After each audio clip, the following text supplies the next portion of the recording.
आज की इस खास चर्चा में सभी का स्वागत है। नमस्कार। हमारे पास the celestial flight of the Bhagavatam से जुड़े कुछ स्रोत हैं और इनके जरिए आज हम श्रीमद् भागवतम की उत्पत्ति से जुड़ी एक एक बहुत ही दिलचस्प कहानी की परतों को खोलेंगे। जी। तो चलिए इसे समझना शुरू करते हैं। ये कहानी ऊपर से तो सीधी लगती है, पर असल में ये कुछ बहुत गहरे सवाल उठाती है। जैसे ज्ञान का असली हकदार कौन है, और सबसे जरूरी, सुनने की कला में कितनी बड़ी ताकत छिपी है। हमारा मकसद इसी कहानी के जरिए इन सवालों के जवाब खोजना है। बिल्कुल।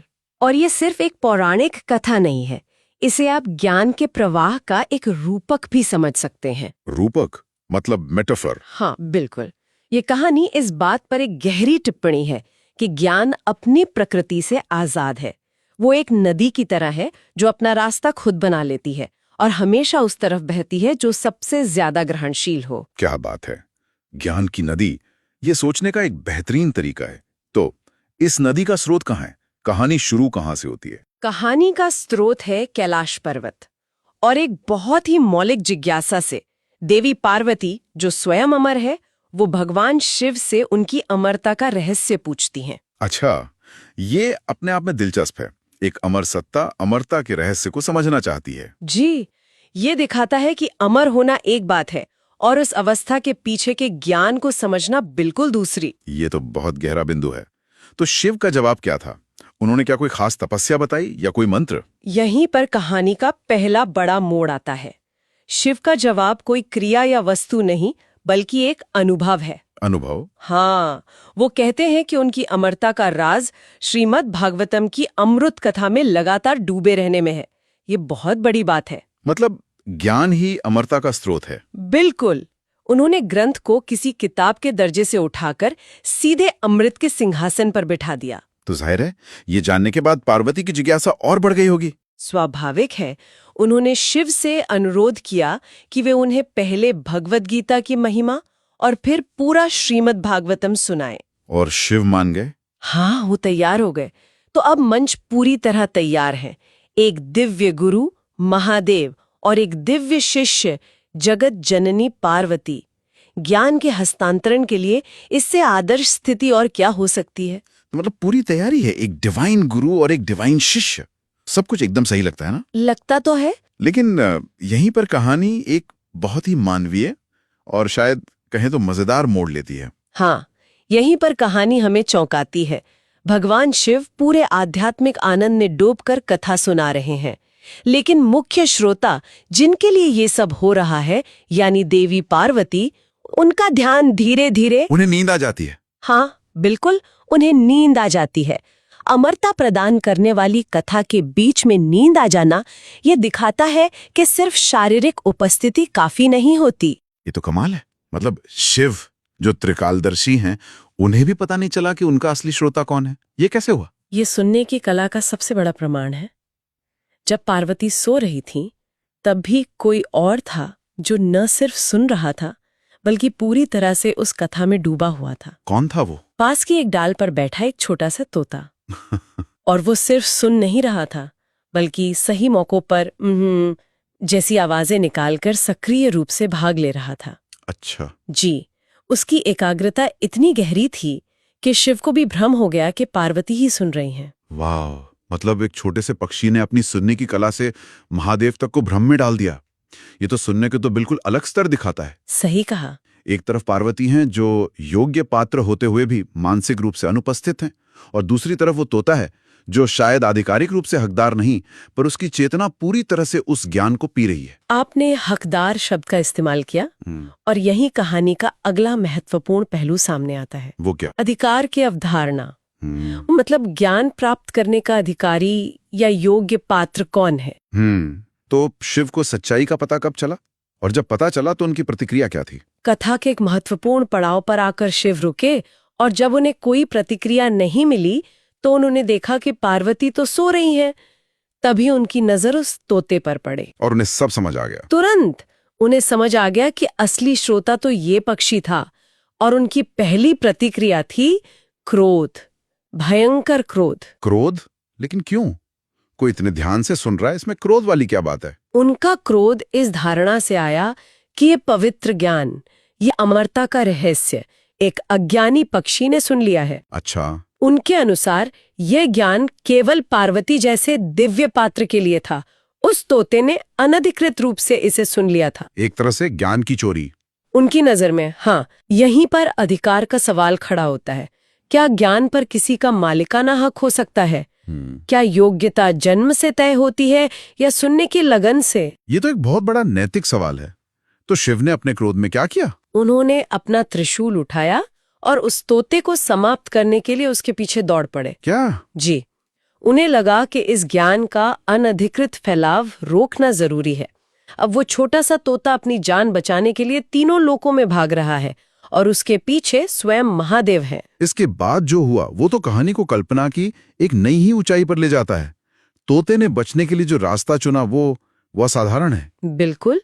भागते भागते वो तोता ब्रह्मलोक पहुंचा, जहां ऋषि व्यासदेव अपनी पत्नी वाटिका को उपदेश दे रहे थे। जैसे ही वाटिका ने जम्हाई लेने के लिए अपना मुंह खोला, वो सूक्ष्म रूप धारण करके उनके मुंह से सीधा उनके गर्भ में चला गया। गर्भ में? ये तो बड़ा ही अनोखा सुरक्षा कवच है। ये सिर्फ एक सुरक्षा कवच नहीं है।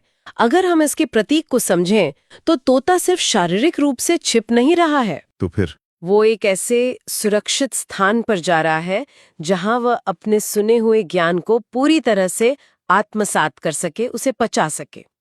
गर्भ एक ऐसी जगह है जहां सृजन होता है। सही बात है। वो तोता उस ज्ञान को अपने अस्तित्व का हिस्सा बनाने के लिए वहां गया और वो वहां 1-2 दिन नहीं बल्कि 16 वर्षों तक रहा। 16 साल।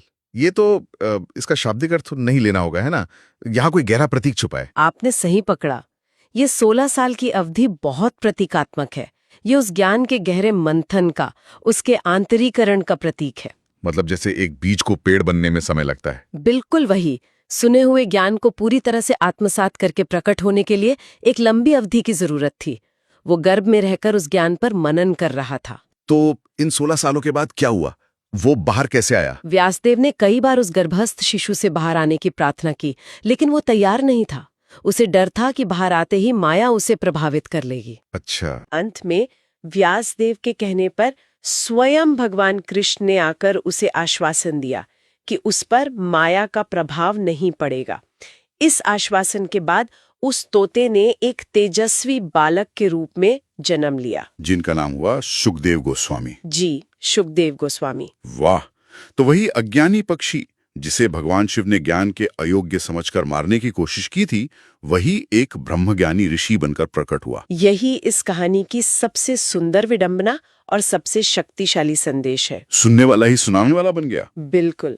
जिस प्राणी को ज्ञान के अयोग्य समझा गया, वही उस ज्ञान का सबसे बड़ा वाहक बना। और उसने ये ज्ञान किसे सुनाया, ये भी बहुत महत्वपूर्ण है। हाँ, आपने राजा परीक्षित का जिक्र किया था। शुकदेव गोस्वामी ने ये श्रीमद् भागवतम की कथा राजा परीक्षित को सुनाई थी। राजा परीक्षित को श्राप था कि 7 दिनों के अंदर उनकी मृत्यु हो जाएगी और उनके पास मोक्ष पाने के लिए सिर्फ 7 दिन थे। जी। ऐसे में शुकदेव गोस्वामी ने उन्हें यह अमरता प्रदान करने वाली कथा सुनाई और उन्हें मोक्ष दिलाया। तो देखिए ज्ञान का प्रवाह कैसे पूरा हुआ। शिव से पार्वती तक पहुंचने वाला ज्ञान एक तोते के माध्यम से एक ऐसे राजा तक पहुंचा जिसे उसकी सबसे ज्यादा जरूरत थी। हाँ, ये तो अद्भुत है। मतलब ज्ञान की नदी ने अपना रास्ता बना ही लिया, जिसे रोकने की कोशिश की गई वही उस नदी का सबसे बड़ा माध्यम बन गया। यही दिखाता है कि ज्ञान अपनी मंजिल खुद चुनता है और वो उसे चुनता है जो उसके लिए सबसे ज्यादा खुला हो, सबसे ज्यादा ग्रहणशील हो, चाहे उसका पद, योनि या रूप कुछ भी हो। बिल्कुल। ये कहानी अधिकार की परंपरागत धारणा को पूरी तरह से तोड़ देती है। ये स्थापित करती है कि ज्ञान पर किसी का एकाधिकार नहीं है। शुकदेव का जन्म इस बात का प्रमाण है कि योग्यता कर्म से आती है, जन्म से नहीं।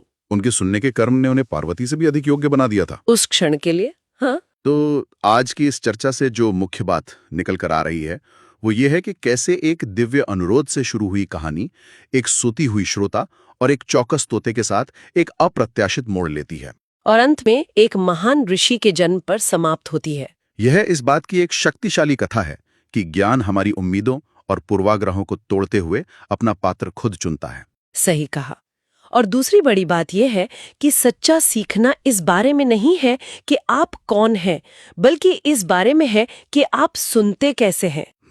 तोते की एकाग्रता ने उसे उस दिव्य देवी से भी अधिक योग्य बना दिया, जो शारीरिक रूप से तो वहां थी, पर मानसिक रूप से नहीं। ये ध्यानपूर्वक सुनने की शक्ति पर एक बहुत गहरा सबक है जी। यह आज के दौर में, जहां हम सूचनाओं के शोर में जी रहे हैं, और भी ज्यादा प्रासंगिक लगता है ना? बिल्कुल। हम सब मीटिंग्स में, बातचीत में शारीरिक रूप से मौजूद तो होते हैं, पर हमारा ध्यान शायद ही कभी पूरी तरह वहां होता है। मन कहीं और भटक रहा होता है। हाँ, ये कहानी हमें याद दिलाती है कि ज्ञान सिर्फ जानकारी इकट्ठा करना नहीं है, बल्कि उसे आत्मसात करना है। और आत्मसात करने का पहला कदम है गहरा, अटूट ध्यान, जिसके बिना अमृत भी बेअसर हो सकता है, जैसा पार्वती के मामले में हुआ। और गहरे ध्यान से एक साधारण पक्षी भी ब्रह्मज्ञानी बन सकता है। इस सब पर सोचने के लिए यहाँ एक विचार है। अगर एक साधारण तोता सिर्फ ध्यान से सुनकर एक महान ऋषि बन सकता है, तो हम अपनी जिंदगी में क्या कुछ हासिल कर सकते हैं अगर हम सच में सुनना सीख जाएं? बहुत गहरा सवाल है। न सिर्फ ग्रंथों को, बल्कि अपने आसपास की दुनिया को, प्रकृति को, और सबसे जरूरी एक दूसरे को। उसी गहरे और अटूट ध्यान के साथ सुनने लगें तो हमारे जीवन में क्या बदलाव आ सकता है।